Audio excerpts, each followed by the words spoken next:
Os oceanos cobrem mais de 70% da superfície da Terra, então não é nenhuma surpresa que cerca de 50% do território dos Estados Unidos esteja debaixo d'água.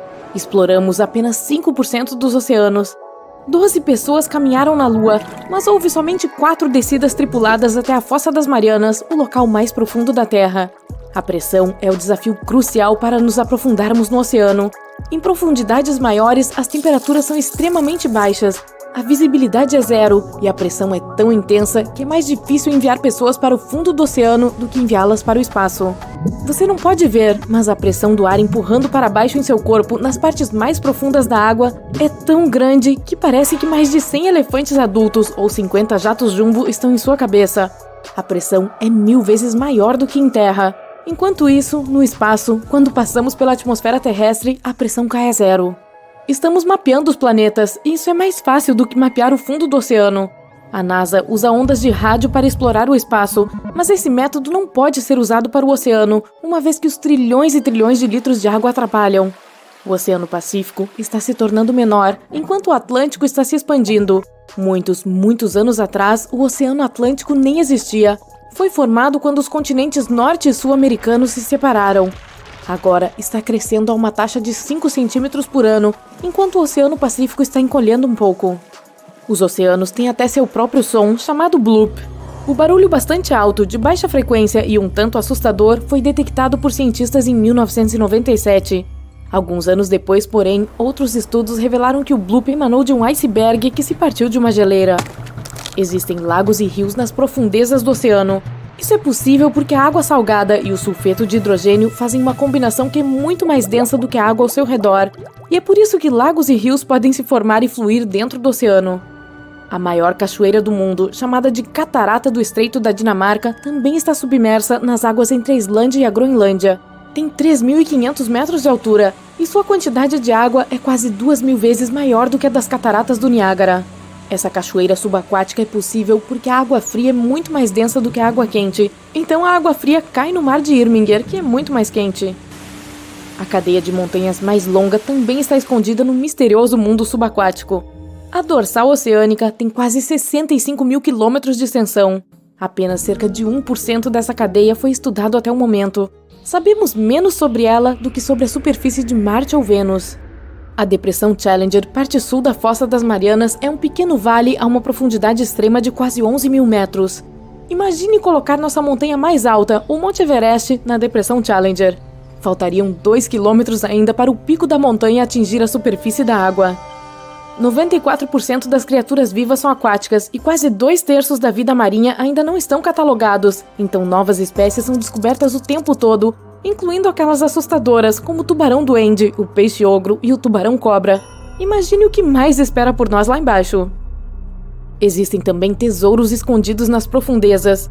Os oceanos têm cerca de 20 milhões de toneladas de ouro, mas não de uma forma que possa ser extraído ou minerado com qualquer método de baixo custo. Está disperso por todo o fundo do mar.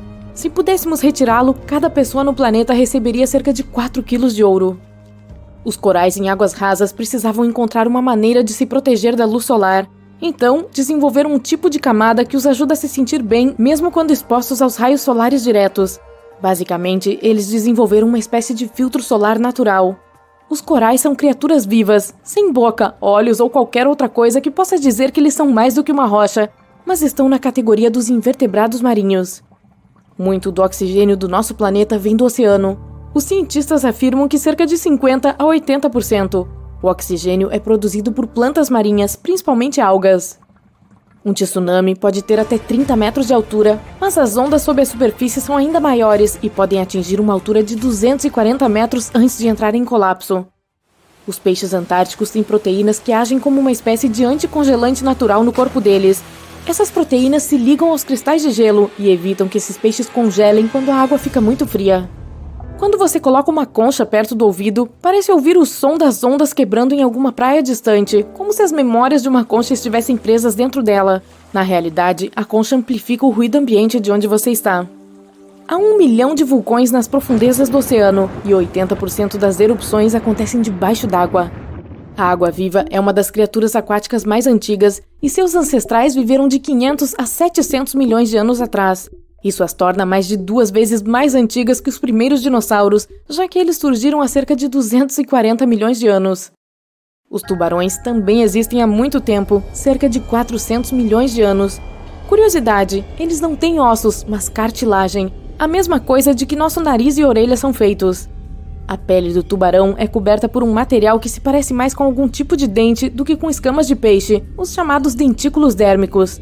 A tripulação espacial estava se preparando para o lançamento há mais de 3 anos. Os preparativos para o pouso no estranho planeta incluíam a coleta e o estudo de amostras de rochas do Grand Canyon, a exploração de antigas formações vulcânicas na área de testes de Nevada e a investigação de respiradouros de gás e lava, lagos de lava e crateras em vários locais no Havaí. Para poder resistir às condições da microgravidade, os tripulantes aprenderam a andar em sentido oblíquo, sendo amarrados e suspensos pelas laterais e tentando se mover ao longo das paredes.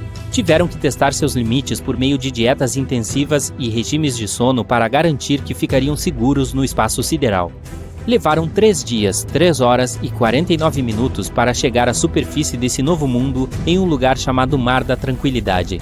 Eles poderiam ter ido para o Oceano das Tempestades ou para a Baía Central, mas escolheram este lugar para pousar, pois tinha boa visibilidade e era relativamente regular e facilmente alcançável com o mínimo de propelente possível. Uma das primeiras coisas que notaram quando chegaram lá foi que, bem, o lugar cheirava mal. Isso pode parecer com o começo de uma história de ficção científica, mas na verdade é o verdadeiro relato sobre como a missão Apollo 11 pousou na Lua em 20 de julho de 1969. Desde então, a Lua teve 12 visitantes humanos até hoje. Pensamos nela como nossa vizinha espacial, mas ainda há muito que não sabemos sobre esse misterioso satélite. E isso não deve surpreender, já que a Lua está sempre nos mostrando a mesma face. Isso porque a Terra e seu único satélite natural permanente estão em rotação síncrona, o que nos faz pensar que ela está sempre permanentemente imóvel. A verdade é que ela não está em uma posição fixa, e na verdade ela está se afastando cada vez mais da Terra, 3,8 centímetros a cada ano. Acredite ou não, a Terra e a Lua, embora estejam a 384.400 quilômetros de distância, influenciam profundamente uma a outra. Enquanto a Lua é parcialmente responsável pelas marés dos mares e oceanos na superfície do nosso planeta, nossa Terra é realmente a causadora de movimentos na Lua. Eles são chamados de terremotos lunares, ou lunamotos, e duram muito mais do que terremotos, alguns deles chegando a até meia hora. A Lua pode parecer perfeitamente redonda para nós em uma noite quente de verão, mas ela é, na verdade, oval. A forma de limão é causada pela atração gravitacional da Terra. Quando se trata de vestígios de humanos, a nossa Lua tem mais do que pegadas. Em 1969, astronautas americanos deixaram muitos objetos na superfície do nosso satélite, como 2 bolas de golfe, um desenho do famoso artista Andy Warhol e uma mensagem da própria rainha Elizabeth II. Uma das últimas pessoas a pisar na Lua até hoje foi um astronauta chamado Eugene Cernan. Ele rabiscou as iniciais de sua filha na superfície lunar em 1972. Como parece que não há vento ou qualquer outro tipo de mudança climática lá, as letras TDC podem ficar lá para sempre. Na verdade, é possível ser alérgico à Lua. Harrison Jack Schmitt, um astronauta da missão Apollo 17, passou um tempo no Vale do Mar da Serenidade. Depois subiu de volta ao módulo lunar da tripulação e ficou um pouco de poeira lunar nele. Assim que tirou o traje espacial, ele ficou com os olhos vermelhos, espirrando e com outras reações alérgicas que duraram 2 horas. Como está tão perto de nós, estabelecemos que a Lua tem um fuso horário próprio. Nós o chamamos de tempo lunar padrão, mas ele não corresponde ao tempo na Terra. Para ter um equivalente, a explicação é um pouco mais complexa, mas em termos simples, um ano na Lua é dividido em 12 dias. Cada um desses dias recebeu o nome de um astronauta diferente que andou por lá. A data de início deste calendário coincide com o momento em que Neil Armstrong caminhou na superfície do nosso satélite. Assim, o dia 1º do ano lunar 1 começou em 21 de julho de 1969, às 2 horas 56 minutos e 15 segundos do tempo universal. Como a Lua tem uma atmosfera muito fina, ela tem temperaturas bem malucas, tanto quentes quanto frias, que podem ir até 93 graus Celsius. Ao longo dos polos lunares, no entanto, a temperatura fica sempre em torno de menos 240 graus Celsius. Os humanos sempre tentaram traçar uma conexão entre o nosso satélite natural e a Terra, chegando a explicações do porquê que a existência da Lua nos influencia tanto. Na Idade Média, cientistas e filósofos pensavam que, durante a lua cheia, algumas pessoas eram mais propensas a ter diferentes condições de saúde. Como viram essa conexão inexplicável com a lua cheia, as pessoas com esses sintomas foram chamadas de lunáticas, ou às vezes, literalmente, com a doença da lua. Os humanos não são as únicas criaturas que vivem na Terra que são afetadas pelos ciclos lunares. Os donos de cães são 28% mais propensos a levar seu animal de estimação para a emergência veterinária durante a lua cheia. Você pode pensar que é por isso que os lobos têm essa preferência por uivar na lua cheia, ainda mais na cultura popular, mas os cientistas não conseguiram encontrar nenhuma conexão entre o comportamento dos lobos e os ciclos lunares, então pode ser apenas um mito. Você está no deserto do Atacama, no norte do Chile, um dos lugares mais secos da Terra. Mas este deserto tem um belo segredo. A cada 3 a 5 anos, flores surgem do nada. É tão famoso que também é chamado de deserto florido. As sementes estão espalhadas no chão, esperando um pouco de chuva. Quando o deserto recebe água suficiente, cerca de 200 tipos de flores brotam. As areias amareladas do Atacama ficam roxas, brancas, verdes e até cor-de-rosa. Outro fenômeno místico que pode ser visto no deserto é chamado de cachoeira de areia. Quando o vento traz muita areia para a beira do cânion, ela começa a cair. Agora amplifique este efeito 100 vezes e você terá uma cachoeira de areia na Arábia Saudita. Realmente parece as cataratas do Niágara, só que não há uma gota de água. Os moradores dizem que esse fenômeno alerta para uma iminente tempestade de areia. Anéis de fadas, também conhecidos como círculos de fadas ou anéis de duendes, são misteriosos círculos de cogumelos que aparecem em pastagens e áreas florestais. Há muito debate sobre por que eles formam esse círculo quase perfeito. Algumas superstições afirmam que a dança das fadas queimaria o chão, fazendo com que os cogumelos crescessem rapidamente no local. No sul da Índia, entre julho e setembro de 2001, as pessoas testemunharam um dos fenômenos climáticos mais estranhos da história, uma chuva vermelha. O que muitos pensariam ser uma tempestade típica os deixou chocados. A cor era brilhante o suficiente para manchar as roupas. Havia outras cores também, como verde, amarelo, marrom e até preto. No meio de uma monção, uma chuva vermelha começou a cair sistematicamente por várias semanas. Pesquisadores descobriram que essa chuva incomum é manchada por poeira ou algas, então não tente pegar nenhuma gota com sua língua. Os cientistas não têm certeza de como as algas chegam lá. Eventos como esses são um tanto perturbadores. Aqueles que vivem na zona rural central da Noruega, sobre o Vale de Hesdalen, muitas vezes podem testemunhar luzes flutuantes, brancas, amarelas e vermelhas cruzando o céu. As luzes aparecem tanto de dia quanto de noite. Certa vez, nos anos 80, elas foram vistas de 15 a 20 vezes em uma única semana. As luzes de Hesdalen podem durar apenas alguns segundos, mas às vezes podem durar mais de uma hora. Elas se movem parecendo flutuar ou até balançar.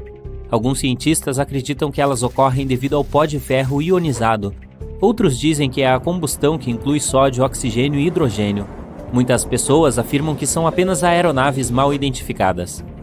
Donuts de neve é uma das atrações meteorológicas mais raras de se ver, com condições climáticas perfeitas necessárias apenas para criá-las. Encontrados em qualquer área de montanha coberta de neve, como as montanhas rochosas, o vento, a temperatura, a neve, o gelo e a umidade precisam trabalhar juntos para que possamos ver esses anéis fenomenais. Uma fina camada de neve molhada no chão. Sob essa camada, gelo ou neve em pó. Então, uma brisa forte o suficiente para rolar a rosquinha colina abaixo, como uma bola de neve. Uma vez que ela para de rolar, pode ter o tamanho de uma bola de beisebol ou mesmo de um pneu de carro. Tudo depende da força do vento. Um donut de neve recém-formado não dura muito tempo, então apresse-se com essa câmera e cuidado com a cabeça.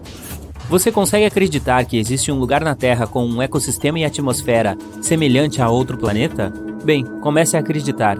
A caverna Movile, localizada no sudeste da Romênia, permaneceu fechada em completa escuridão por 5,5 milhões de anos. Alguns trabalhadores descobriram a caverna quando procuravam um lugar para construir. Cientistas fizeram uma abertura para a caverna e descobriram que um ecossistema completamente sustentado prosperava lá dentro. Quando um caminho foi aberto na rocha, passando por vários túneis, os cientistas encontraram um lago de água sulfúrica que fedia como ovos podres. O ar estava cheio de sulfeto de hidrogênio e tinha 100 vezes mais dióxido de carbono do que a atmosfera terrestre. Não é necessário dizer que esse ar é completamente tóxico. O que é ainda mais insano é a existência de um ecossistema próprio nessa caverna, com 33 espécies que nunca foram encontradas em nenhum outro lugar da Terra. Esta caverna nos dá um vislumbre do que poderia existir em outros planetas, com atmosferas completamente diferentes. Como isso existe na Terra há tanto tempo sem ninguém saber é inacreditável, você não acha? Confira essas árvores. Elas são chamadas de seringueiras indianas. Suas fortes raízes crescem não no subsolo, mas na superfície. Com a ajuda de estruturas e fixadores especiais, as pessoas aprenderam a controlar como essas raízes crescem. Digamos que uma árvore esteja ao lado de uma pequena sanga. Você precisa fazer uma ponte de uma extremidade à outra. Você direciona as raízes em crescimento na direção certa. Com o tempo, elas penetram no solo e se fortalecem sob chuvas sem fim. Demora cerca de 15 anos para uma ponte se formar. Aqui está outra árvore incrível chamada a Árvore da Vida. Cresce no deserto do Bahrein. A árvore fica no topo desta colina arenosa há mais de 400 anos, cercada por quilômetros de areia. O lugar é extremamente quente e não há umidade. Apesar disso, a árvore tem folhas verdes e continua a crescer. Até agora, os cientistas ainda não descobriram como a árvore obtém umidade e nutrientes. Ao redor dela existem apenas lugares com depósitos de petróleo. Os moradores acham que a árvore é sagrada, afinal, demonstra a magia da vida e o poder da natureza. Alguns especialistas têm certeza de que o segredo está nas raízes, que vão tão fundo que podem alcançar fontes subterrâneas de água.